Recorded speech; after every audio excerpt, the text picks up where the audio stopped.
मंजिलें उन्हीं को मिलती है जिनके सपनों में जान होती है। यहाँ पंखों से कुछ नहीं होता, हौसलों से उड़ान होती है। नमस्कार दर्शकों, मैं अदिति सिन्हा आप सभी का एक बार फिर से हमारे कार्यक्रम में तहे दिल से स्वागत करती हूँ। इस कार्यक्रम मंथन में हम लगातार आपको उन योजनाओं से जोड़ने की कोशिश करते रहे हैं जो योजनाएं मोदी सरकार आपके लाभ के लिए लेकर आई हैं, और वो योजनाएं जो नए भारत का निर्माण कर रही हैं। आज हम हर क्षेत्र में आगे बढ़ रहे हैं और नए इंडिया का निर्माण हो रहा है। ऐसे में हमारे बीच दो मुख्य अतिथि आए हैं जिनसे योजनाओं के बारे में जानकारी लेंगे और जानेंगे कि किस तरह से ये योजनाएं नए भारत का निर्माण कर रही हैं। सबसे पहले हैं हमारे बीच वरिष्ठ पत्रकार रवि उपाध्याय सर, उनका बहुत बहुत स्वागत है हमारे कार्यक्रम में। नमस्कार सर। वहीं हमारे बीच दूसरे हैं सुजय सौरभ, जो कि उद्योगपति हैं और साथ ही VIA के पूर्व कोषाध्यक्ष। नमस्कार सर, स्वागत है आपका हमारे कार्यक्रम में। आगे दर्शकों आगे बढ़ते हैं और जानते हैं योजनाओं के बारे में कि कौन कौन सी योजनाएं जो हैं वो अहम रोल अदा कर रही हैं। हमने पहले भी बहुत सारी योजनाओं पर चर्चा की है मंथन कार्यक्रम में, और आज भी कुछ योजनाओं के बारे में जानकारी आपसे साझा करने जा रहे हैं अपने एक्सपर्ट्स के माध्यम से। सबसे पहली योजना के बारे में हम बात करेंगे, वो है भारत माला योजना। और मेरा सवाल होगा वरिष्ठ पत्रकार रवि उपाध्याय सर से। सर, आप बहुत लंबे समय से पत्रकारिता में हैं और ये भारत माला योजना जो है वो किस तरह से नए भारत का निर्माण कर रही है। सरकार नए भारत के लिए हमेशा प्रमोट रही है, हमेशा बातें हो रही है नए भारत की, तो ये भारत माला योजना जो है वो किस तरह से नए भारत का निर्माण कर रही है? देखिए, प्रधानमंत्री नरेंद्र मोदी अपने फर्स्ट टेन्योर से ही जब प्रधानमंत्री की जिम्मेवारी उन्होंने संभाली, उसके बाद से ही उनका था, जैसे आपने पहले कहा, नए भारत, नया भारत बनाने का, नए भारत के निर्माण का। तो वो नए भारत की ओर एक महत्वपूर्ण कदम है जो आपका भारत माला योजना जो है।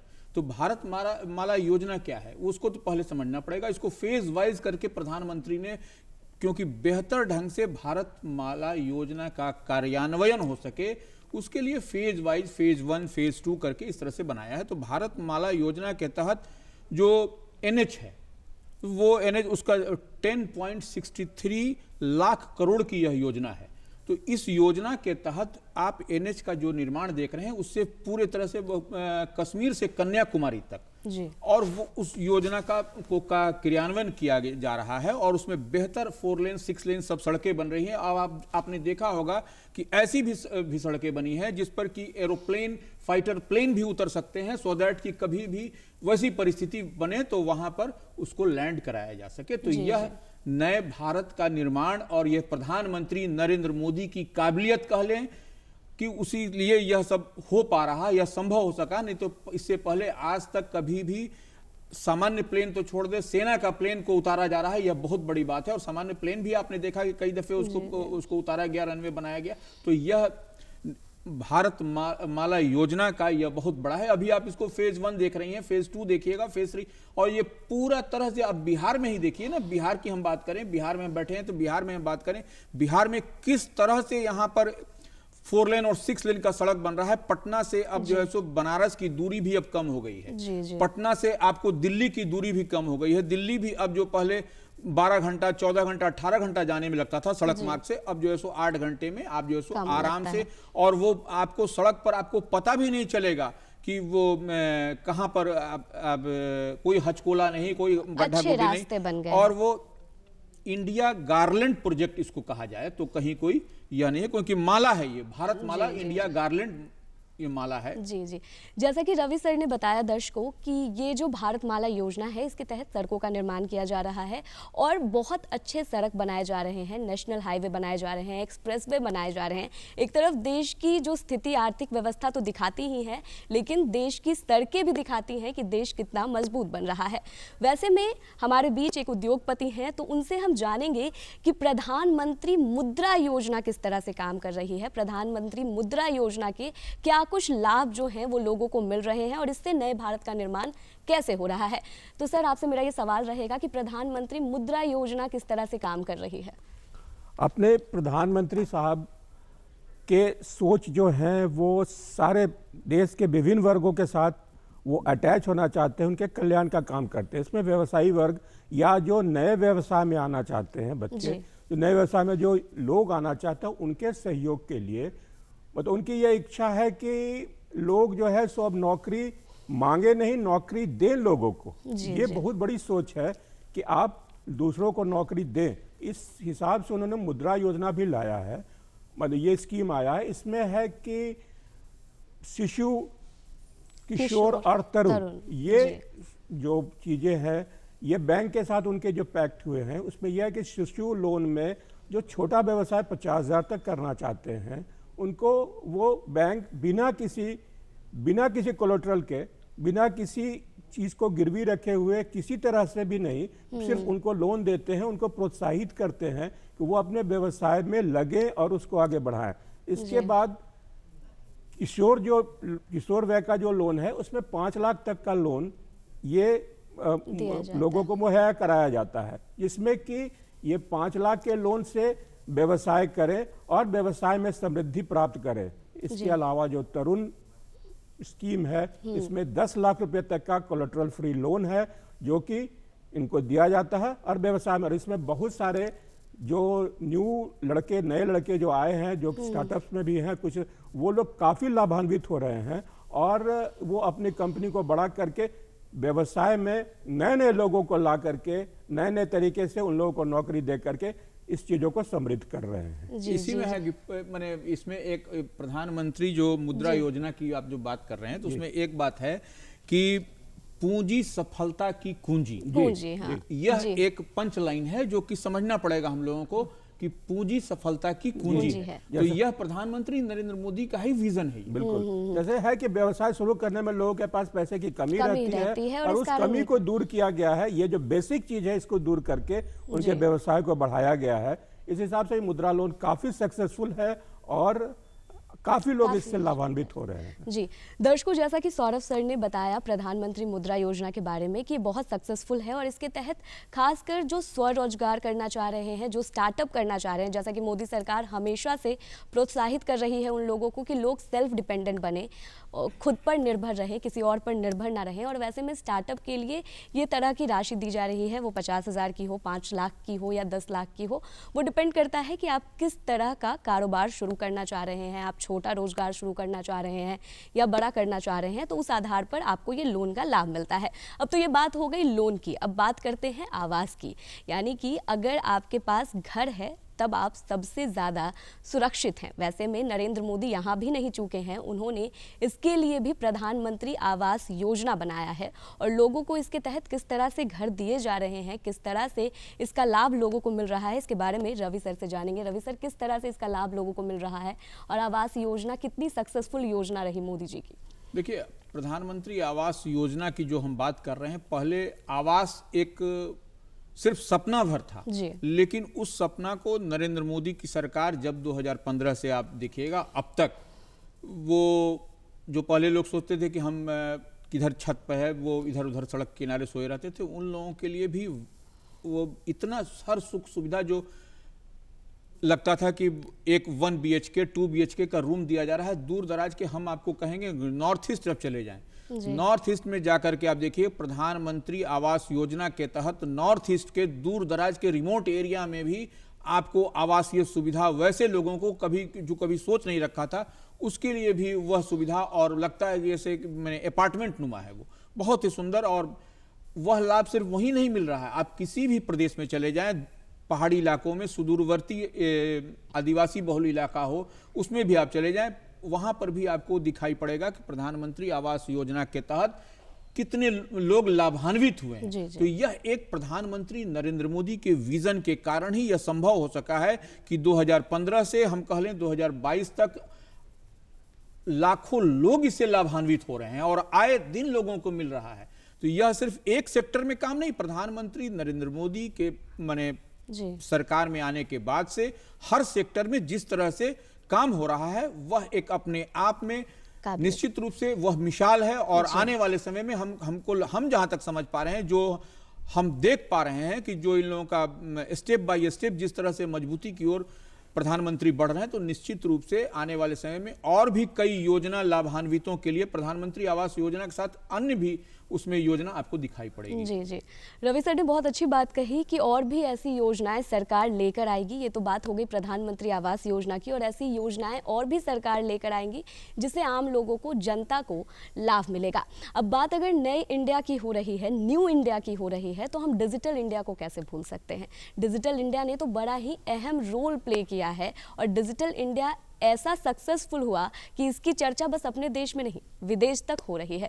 तो सौरभ सर, आपसे मेरा यही सवाल रहेगा कि डिजिटल इंडिया किस तरह से काम कर रही है और इससे कैसे नए भारत का निर्माण हुआ है। ये तो एक क्रांतिकारी बदलाव के तरह से हमने इसको महसूस किया, और ये प्रधानमंत्री की मतलब ड्रीम योजना थी जी। और इसमें हम लोगों ने ये महसूस किया कि ये तो भारत को करीब करीब पूरा के पूरा चेंज कर दिया है। एक छोटा सा कहानी मैं आपको बता रहा हूँ कि एक सब्जी बेचने वाले ने कहा कि सब्जी वालों से हम लोगों ने पूछा कि भाई आप ये यूपीआई का जो इस्तेमाल कर रहे हैं, इससे आपको क्या फ़ायदा है। तो बोला कि सर ऐसा है कि पहले मैं जैसे 40-42 रुपए का सब्जी दिया, कोई महानुभाव आए वो 40 रुपया दिए, 2 रुपया वो रख लिया कि मेरे पास नहीं है। इस तरह से मेरा दिन भर का लॉस 100-200 का हो जाता था। अब हमने जब से डिजिटल पेमेंट लेना शुरू किया तो वो 42 का 42 या 51 का 51 देते हैं, तो मेरे ये साल भर का 8-10 हज़ार रुपये का बचत हो रहा है। तो ये डिजिटल इंडिया तो क्रांतिकारी रूप से इतना बड़ा कदम ये आया है। और इसमें यह है कि हम लोगों ने ऑप्टिकल फाइबर जो है वो भी बिछाया है। करीब करीब 64 करोड़ 65 करोड़ लोग जो है इससे लाभान्वित हुए हैं।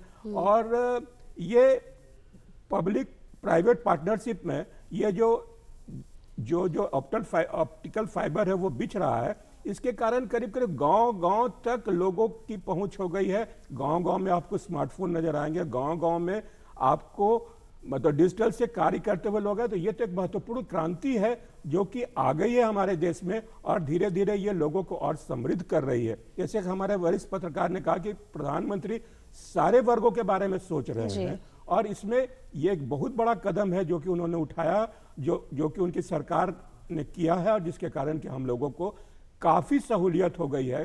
करीब करीब हम अब 50% डिजिटल ट्रांजैक्शन की तरफ बढ़ गए हैं। जी जी, एक मिनट हम बताना चाहेंगे। डिजिटल इंडिया का ही प्रभाव है कि पहले कहा जाता था कि केंद्र सरकार से 1 रुपया मिलता है तो यहाँ पर बीच में बिचौलिए छाड़े जाते थे, लेकिन प्रधानमंत्री नरेंद्र मोदी का ही विजन है कि उसी विजन के तहत जब से डिजिटल किया गया है, 1 रुपया का 1 रुपया आपके खाते में डायरेक्ट आता है। उसमें कहीं कोई बिचौलिए के और बीच की बात नहीं है, कहीं कोई खाने पीने की बात नहीं रह गई। तो यह प्रधानमंत्री नरेंद्र मोदी की ही देन है। और देखिए, हम आपको बताते हैं कि जो अभी इन्होंने कहा कि वो पहाड़ी क्षेत्र पर आप चले जाइए, वहां पर भी डिजिटल के चलते जो ऑप्टिकल फाइबर की बात कर लें, इंटरनेट की सुविधा है, तो वहां पर भी जो लोग जो बैठे होते थे, उनको क्या शहर में हो रहा है, क्या हो रहा है, वो कभी अछूत थे। जी।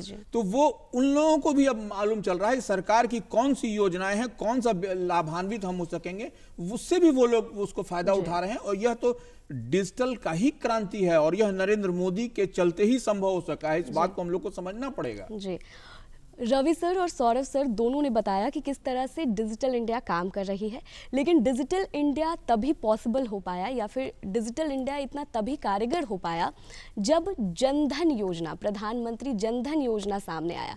तो रवि सर, मेरा सवाल आपसे ये होगा कि प्रधानमंत्री जनधन योजना किस तरह से नए भारत के निर्माण में और विकास में लगातार अपना योगदान देती नजर आ रही है। देखिए, जनधन योजना निश्चित रूप से बहुत अच्छी योजना है। उसमें कई सारे चीज को हम एक साथ क्लब भी कर देंगे आप, तो ये समझने वाली बात होगी। अब देखिए, सुकन्या समृद्धि योजना भी हम उसको कह लेंगे तो कहीं कोई दिक्कत नहीं होगा, उसमें भी हम चलेंगे। सुकन्या समृद्धि योजना है, उसके बाद से बालिका समृद्धि योजना, सब तमाम चीज को आप जोड़ करके देखिए कितना जनधन योजना के तहत आपको जो है सो पहले पैसा आता था ना, किस तरह से आता था वो, तो वो अब जनधन योजना से अभी लाभान्वित हो रही है। तो यह नरेंद्र मोदी की ही देन है ना। इसको हम लोग फिर डिफाइन करेंगे, जैसे जैसे हम आगे चलेंगे तो उसको आप बोलिएगा तो उसको हम आगे बढ़ेंगे। रवि सर ने बहुत अच्छी बात कही कि बहुत सारी योजनाएं जो हैं वो जनधन योजना से कनेक्ट हैं, क्योंकि सरकार आपके अकाउंट में पैसा भेजने का काम कर रही है, और अकाउंट खुलेगा तभी तो अकाउंट में पैसा आएगा। सरकार ने हर किसी को अकाउंट खुलवा के दिया है। आज के समय में आप गांव में भी किसी व्यक्ति से पूछ लें कि क्या आपके पास अकाउंट है, तो वो भी बोलेगा कि हाँ, मोदी जी ने हमें जीरो बैलेंस पर अकाउंट खुलवा कर दिया है, मेरे पास भी अकाउंट है। सर ने बात की क्या कहते हैं सुकन्या समृद्धि योजना की और साथ ही बालिका समृद्धि योजना की।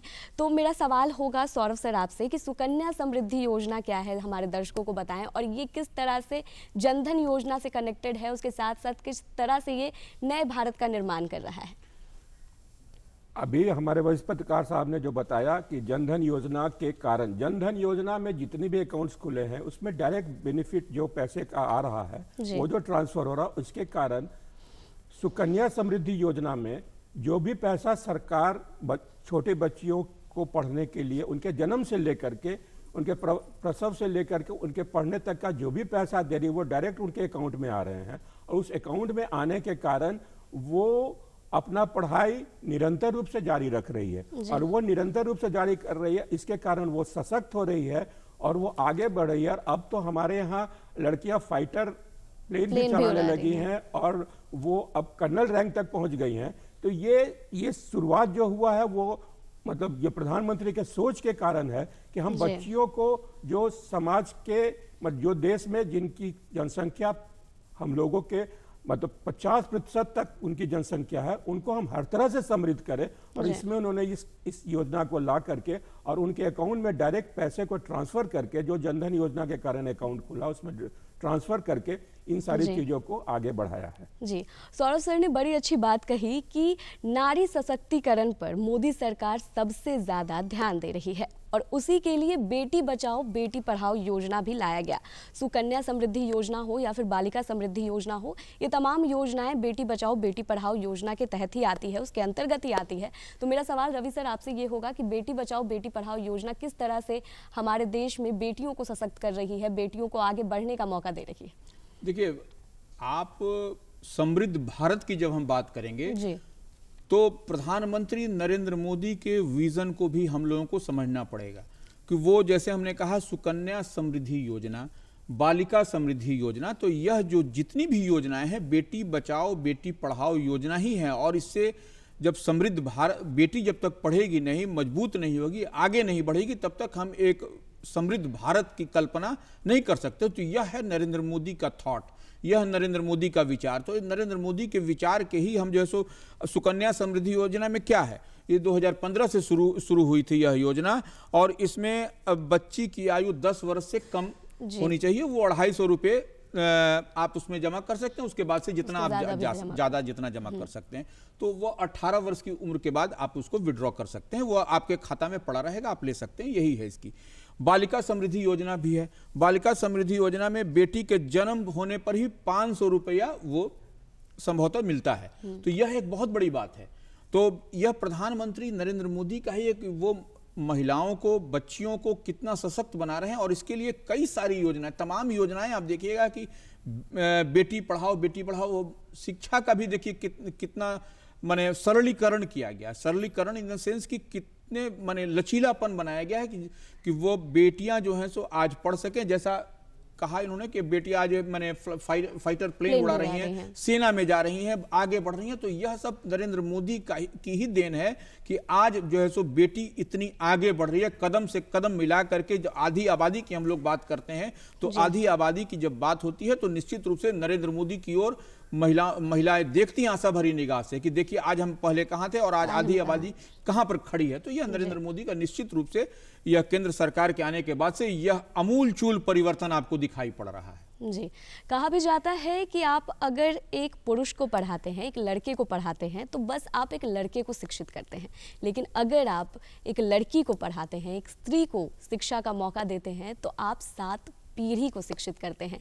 इसीलिए औरतों को, लड़कियों को शिक्षा का सबसे ज़्यादा अधिकार है और उनको ये शिक्षा मिलनी चाहिए, और इस पर सरकार लगातार ध्यान भी दे रही है। उसके लिए कई योजनाएं लेकर भी आई है। ये तो बात हो गई नारी सशक्तिकरण की, बेटियों की शिक्षा की। अब बात करते हैं स्वच्छता की, क्योंकि स्वच्छता भी उतनी ही ज़रूरी है जितना शिक्षा ज़रूरी है। अगर हम स्वच्छता के साथ रहेंगे तभी हम स्वस्थ रहेंगे। तो सौरभ सर, आपसे मेरा सवाल होगा कि स्वच्छ भारत अभियान जो है वो किस तरह से कारगर साबित होता नजर आ रहा है, नए भारत के निर्माण में उसका क्या रोल रहा है? हम लोग कुछ एनजीओ से भी जुड़े हुए जी। हैं और एनजीओ के तहत हम लोग गांव में जाते हैं। पहले हम लोग जब गांव में जाते थे तो वहाँ की महिलाएं हम लोगों के पास आती नहीं थी, बात नहीं करती थी, क्योंकि उनको ये लगा रहता था कि इस आदमी, जो भी हम लोग मर्द सूरत में जाते थे, कि उनसे हम क्या बात करेंगे। लेकिन अब जो है वो काफ़ी सशक्त हो गई हैं, इस मामले में आके बात करती और बताती हैं कि जब से हमारे घर में ये शौचालय का निर्माण हुआ, इसके कारण हम स्वच्छ भी रहने लगे, अच्छे से रहने लगे, और शौचालय का इस्तेमाल करने के कारण, घर में शौचालय का इस्तेमाल करने के कारण हम लोग आज के डेट में काफ़ी अपने को मतलब बीमारियों से भी दूर कर रख लिए हैं। तो यह स्वच्छता का बहुत बड़ा मामला था जो कि प्रधानमंत्री ने इसको बहुत गहराई से देखा था, और ये घर घर शौचालय जो बन रहा है ये बहुत ही बड़ी बात है। ये एक तरह से क्रांति की बात है जो कि गांव में और हर घर में जिनके यहाँ की शौचालय नहीं था वो हो रहा है। तो पहले महिलाएं बहुत शर्मिंदगी महसूस करती थी, अब ये बात उनके साथ नहीं है। ये लागू हो गया कि अब वो स्वच्छता में रह रही हैं और हर तरह से स्वच्छ हैं। जी जी, कारण से जैसा कि सौरभ सर ने बताया और सही बात बताई कि पहले महिलाओं को बहुत दिक्कत होती थी। सबसे ज़्यादा महिलाओं को ही दिक्कत होती थी जब उन्हें खुले में शौच के लिए जाना पड़ता था। आज समय ऐसा है कि मोदी सरकार ने हर घर शौचालय बनवा कर दिया है और इसके तहत उन्हें खुले में शौच के लिए नहीं जाना पड़ता है। अब आखिरी सवाल मेरा होगा इस कार्यक्रम का रवि सर आपसे कि भारत सागर योजना जो है वो किस तरह से काम कर रही है, क्योंकि बंदरगाहों को लगातार स्ट्रॉन्ग बनाने की कोशिश की गई है, जोड़ने की कोशिश की गई है। तो आप बताएं हमारे दर्शकों को कि किस तरह से भारत सागर योजना जो है वो काम कर रही है। सागर माला परियोजना जी, यही नाम है और यही आप पूछना चाह रही हैं। देखिए, मई 2020 में इसको लॉन्च किया गया। तो यह बंदरगाहों को, जब एक बात तो समझना पड़ेगा कि जब तक आपका बंदरगाह, जो पोर्ट जिसको कहते हैं, जब तक पोर्ट मजबूत नहीं होगा, मजबूत इन द सेंस कि इंफ्रास्ट्रक्चर के माध्यम से मजबूत नहीं होगा, तब तक जो है सो देश आपका आगे की ओर नहीं बढ़ेगा। यह नरेंद्र मोदी का ही विजन का देन है कि आप देखिए आज के डेट में बंदरगाहों और फोर्ट की कितनी बेहतर स्थिति बनी पड़ी है। जी, रवि सर ने बिल्कुल सही कहा कि बंदरगाहों को स्ट्रॉन्ग करना बहुत ज़्यादा ज़रूरी है, और अगर वो बंदरगाह स्ट्रॉन्ग होंगे तभी देश की जो स्ट्रॉन्गनेस है वो निखर कर सामने आएगी। आशा करती हूँ दर्शकों कि आपको आज का हमारा कार्यक्रम पसंद आया होगा और जो कुछ भी जानकारी आपसे साझा की गई है वो आपको अच्छी लगी होगी और उससे आप लाभान्वित होंगे। सबसे पहले मैं अपने दोनों गेस्ट का धन्यवाद करती हूँ कि वो अपना कीमती समय निकालकर हमारे बीच आए। रवि सर, आपका बहुत बहुत धन्यवाद कि हमारे बीच आए। आपका भी सौरभ सर बहुत बहुत धन्यवाद कि आपने अपना कीमती समय हमें दिया। दर्शकों, इसी के साथ आशा करती हूँ कि आप भी इन तमाम योजनाओं का लाभ ले रहे होंगे। अगर नहीं ले रहे हैं तो जो भी जानकारी आपको इस योजना से जुड़ी हुई दी गई है, आप भी इसका ज़रूर लाभ लें और अपना योगदान नए भारत के निर्माण में ज़रूर दें। और इसी के साथ मुझे इजाज़त दें। मैं अदिति सिन्हा, आज के लिए धन्यवाद।